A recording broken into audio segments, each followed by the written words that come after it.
Welcome back to my channel Rajesh Kanvadia the plants lover. तो दोस्तों, आज हम अपने इस चैनल के अंदर आपके लिए एक बहुत ही बेहतरीन प्लांट के बारे में बात करने वाले हैं, जिसको हम एक कॉमन जो कहा जाता है फाइकस कहा जाता है। और फाइकस के अंदर दोस्तों इतनी वैरायटी है कि आप ये कह सकते हो कि 850 से ज्यादा वैरायटी पाई जाती है फाइकस के अंदर। मेरे पास खुद अगर मैं बात करूं फाइकस की, जैसे आप ये देखिए, ये बोंसाई फाइकस है, ये देखिए ये पांडा फाइकस है अगर हम इस प्लांट की बात करें। और ये देखिए ये सफारी फाइकस है, वेरीगेटेड सफारी फाइकस, ये देखिए। और दोस्तों आज पर्टिकुलर जिस प्लांट के बारे में बात करने वाले हैं उसका नाम जो है स्टारलाइट फाइकस प्लांट है। ये देखिए दोस्तों, बहुत ही खूबसूरत प्लांट है। और आप ये कह सकते हैं कि एक ऐसा प्लांट है जो आउटडोर और इंडोर दोनों में ही बहुत ही सक्सेसफुली आप लगा सकते हैं। अगर तरीका मैं आपको बताऊं, मेरे तरीकों को अगर आप फॉलो करोगे तो ये प्लांट बहुत ही सक्सेसफुल रहेगा, चाहे आप इसको आउटडोर लगाएं चाहे इंडोर लगाएं। तो दोस्तों आज हम चैनल में इसके बारे में बहुत ही डिटेल में बात करने वाले हैं। दोस्तों नेटिव की अगर मैं बात करूं दोस्तों, तो इस प्लांट का नेटिव बेसिकली तो साउथ अफ्रीका है, बट इंडिया के आसपास के कंट्रीज में भी काफी ज्यादा मिलता है। इंडिया, बांग्लादेश, पाकिस्तान, चाइना, वहां पर भी बहुत ही ज्यादा पाया जाता है। इसकी दोस्तों मेन अट्रैक्शन जो है वो होता है इसके लीव्स। अगर आप देखेंगे ये लीव्स है, इसके लीव्स वेरीगेटेड है, येलो और व्हाइट और ग्रीन का एक कॉम्बिनेशन दिखेंगे आपको। और इसकी जो सबसे बड़ी खासियत दोस्तों जो मैंने महसूस की है अपने इस पूरे इंटायर जर्नी में, जब से मैं प्लांटेशन का शौक रखा हूँ, एक यही ऐसा प्लांट है जिसका आप हर तरीके से इस्तेमाल कर सकते हैं। हर तरीके से मतलब मेरा है कि इसको आप किसी भी तरीके से डेकोरेटिव वेव के अंदर किसी भी तरीके से इसको सजाते हैं, किसी भी तरीके से संवार सकते हैं। बहुत ही लो मेंटेनेंस है ये। आप चाहो तो इसका बोनसाई बनाओ। बोनसाई बनाने में जनरली इस वाले फाइकस का इस्तेमाल किया जाता है।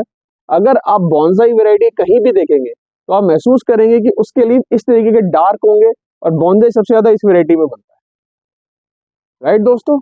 और होटल्स, आउटडोर, लैंडस्केपिंग, पार्क में डेकोरेशन अगर घर के आगे कहीं करनी हो लो मेंटेनेंस के अंदर, और रेस्टोरेंट्स जो एलीट रेस्टोरेंट्स हैं, बहुत एलीट होटल हैं, जो बड़े बड़े रिजॉर्ट्स हैं, अगर आप नजर मारोगे अपने चारों ओर तो ज्यादातर वहां पे आपको फाइकस की वैरायटी देखने को मिलेगी। क्योंकि जितनी डिजाइन आप फाइकस में बना सकते हो, एक इनकी सबसे अच्छी खासियत है, एक तो इनके स्टैम्प जो होते हैं स्ट्रांग होते हैं, प्लस लचीले होते हैं, फ्लेक्सिबल होते हैं। ये इसकी सबसे बड़ी खासियत है।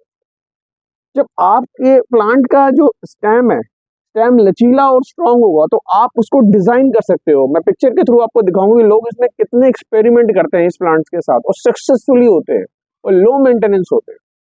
मैं अगर बात करूं इसके दोस्तों कि इस वाले प्लांट के अंदर अगर हम लगा रहे हैं वेरीगेटेड के अंदर, तो वेरीगेटेड के अंदर जो आपको थोड़ा सा ध्यान रखना पड़ेगा कि वेरीगेटेड प्लांट को बहुत हाई सनलाइट नहीं चाहिए होती। ये मॉडरेट सनलाइट का प्लांट, यानी मैं बात करूँ गर्मी, जो सख्त गर्मी होती है, जून जुलाई की जो गर्मी है जिसमें टेम्परेचर तकरीबन 40 डिग्री से ऊपर जाना शुरू हो जाता है, तो आप कोशिश करें इसको इनडायरेक्ट सनलाइट में रखें, डायरेक्ट ना रखें, अदरवाइज इसके लीफ सूख के गिरना शुरू हो जाए, राइट दोस्तों। कंपैरेटिवली जो प्लेन फाइकस होते हैं, जैसे ये है, ये प्लेन फाइकस है, ये प्लेन फाइकस है, कंपैरेटिवली वेरिएशन से ज्यादा ये स्ट्रांग होते हैं। ये high heat, high sunlight, direct sunlight भी झेल जाते हैं, ये वाला भी डायरेक्ट सनलाइट झेल जाता है। बट जब आप वेरीगेटेड फाइकस लगा रहे हो, स्पेशली स्टारलाइट या सफारी लगा रहे हो, तो ध्यान रखें ज्यादा इसको डायरेक्ट सनलाइट में नहीं रखना। स्पेशली मई, जून, जुलाई की सख्त गर्मियों में इसको बिल्कुल भी आपने डायरेक्ट सनलाइट में नहीं रखना, इनडायरेक्ट सनलाइट में रखना है, मॉडरेट सनलाइट में रखना है, राइट दोस्तों। अगर मैं बात करूं दोस्तों की सॉइल मिक्सिंग की, कि इन प्लांट्स के लिए सॉइल मिक्सिंग कैसे बननी है, तो दोस्तों मैं अपने वीडियो में हमेशा आपको एक चीज बता के चलता हूँ कि मैं आपको बेसिक तरीके से प्लांटेशन सिखाऊंगा।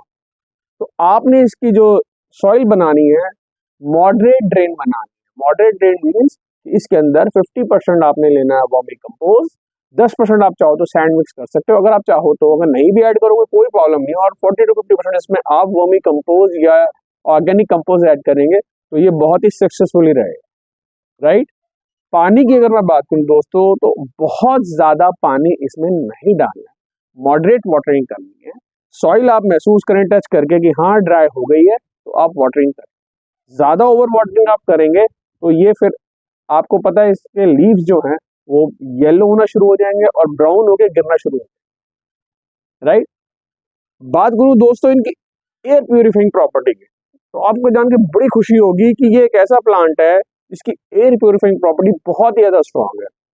जो भी कंटेमिनेंट्स पॉल्यून के थ्रू क्रिएट होते हैं हमारे एनवायरनमेंट के अंदर, चाहे हम बात करें फॉर्मेल्डिहाइड के, चाहे हम बात करें ज़ाइलिन की, चाहे हम बात करें बेंजीन की, तो ये जो है रिमूव करता है एयर से, एयर को फिल्टर करता है। तो ये बहुत ही प्लस पॉइंट है इस प्लांट का। और दोस्तों इसके बारे में अगर मैं और डिटेलिंग की बात करूं तो फेंगशुई के अंदर भी इसको बहुत ही लक्की प्लांट कहा गया। ये आपके फ्यूचर को बहुत ही स्ट्रांग बनाता है, आपके लिए बहुत ही लकी होता है। और आप इसका अगर अपनी टेबल जहां आप काम करते हैं या आपका जहाँ बेडरूम है जहाँ पे सनलाइट मॉडरेटली आती है, या आपके डेस्क के वहाँ विंडो से का सनलाइट आती है और आप इसको डेस्क पे छोटे से बॉन्साई को भी रखेंगे, तो ये आपके लक को बहुत ही स्ट्रांग करता है दोस्तों। तो ये इसकी खासियत है। मोर ओवर दोस्तों इसके बारे में एक ऐसी डीप आपको नॉलेज बताता हूँ कि अल्टीमेटली हम इस प्लांटेशन का शौक कर किस ले रहे हैं। वो नेचर फ्रेंडली है, वो हमें भी फायदा दे और साथ के साथ हमारे आसपास जितने भी पक्षी हैं उनको भी फायदा दे। दोस्तों फाइकस प्लांट आपने देखे होंगे पार्क में इतने लगे होते हैं, अच्छे पार्क्स में लगे होते हैं और रिजॉर्ट्स में लगे होते हैं, बड़े बड़े होटल्स के अंदर लगे होते हैं। दोस्तों इस प्लांट के अंदर क्योंकि ये बहुत डेंस होते हैं, बहुत गहरे प्लांट्स होते हैं, छोटी छोटी पत्तियों से इनका घुमाव बन जाता है काफी। और पिक्चर के जरिए मैं आपको दिखाऊंगा। इनके अंदर छोटे छोटे पक्षी, खूबसूरत पक्षी अपना घोंसला बनाना बहुत पसंद करते हैं, बिकॉज इनके स्टेम्स में रूट्स बहुत निकलने लग जाती है। जब ये ट्री का आकार ले लेता है तो रूट्स के साथ एक स्पेस बन जाता है जहाँ पे वो आराम से अपने तिनके रख के घोंसला आराम से क्रिएट कर सकते हैं। तो ये बर्ड्स के लिए एक तरीके से वरदान है, बर्ड्स के लिए।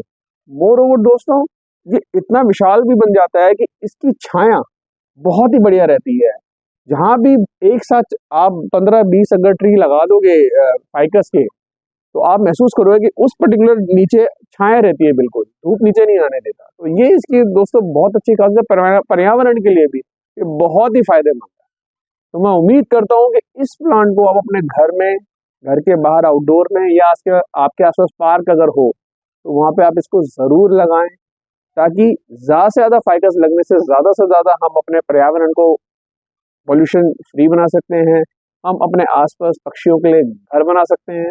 तो ये चीजें, इतने फायदे देखकर मैंने खुद अपने पार्क के अंदर भी कम से कम नहीं तो 3-4 फाइकस लगाए, बहुत खूबसूरत। और एक फाइकस तो काफी बड़ा हो गया। तो मैं आपको पिक्चर के जरिए दिखाऊंगा जो मैंने अपने पार्क में लगाया। उसमें बड़े सुंदर सुंदर पक्षी आते हैं, उनमें घोंसला बनाते हैं, बड़े पक्षी भी आते हैं इनफैक्ट, बिकॉज इनका साइज बहुत बड़ा हो जाता है। तो दोस्तों आई होप मेरा ये वीडियो आपको बहुत ही नॉलेजेबल लगा होगा, बहुत ही काम का लगा होगा। तो आज जो मैं नर्सरी से लेकर आया हूँ स्टारलाइट फाइकस, आइए मैं इसको लगा के दिखाता हूँ। नर्सरी से मुझे दोस्तों ये 250 रुपीज का मिला है, तो 250 रुपये में मुझे ये ग्राफ्टेड प्लांट मिला है। तो आइए मैं इसको लगा के दिखाता हूँ आपको कि किस तरीके से इसमें सॉइल का मिक्सिंग कर रहा हूँ, कितनी मैं इसमें वर्मी कंपोस्ट डाल रहा हूँ और किस तरीके से मैं इसका वाटरिंग कर रहा हूँ। और स्पेशली दोस्तों एक चीज इसमें कहना चाहूंगा कि इसके लिए जरूरी नहीं है आप सिर्फ टेरिकॉटा का ही पॉट यूज करें। आप कोई भी पॉट अगर यूज करेंगे तो ये इतने हार्ड होते हैं कि किसी भी पॉट के अंदर सर्वाइव कर लेते हैं। बट मुझे पर्सनली टेरिकॉटा का पॉट बहुत ज्यादा पसंद है, तो मैं इसलिए आज टेरिकॉटा का पॉट लेके आया हूँ उसके लिए। ये देखिए, तो आइए इसको लगाते हैं और मैं आपको लगा के दिखाता हूँ। राइट दोस्तों,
ये देखिए दोस्तों, इस तरीके से मैंने अपना स्टारलाइट फाइकस प्लांट वेरीगेटेड जो है अपने टेरिकॉटा के पॉट के अंदर लगाया है।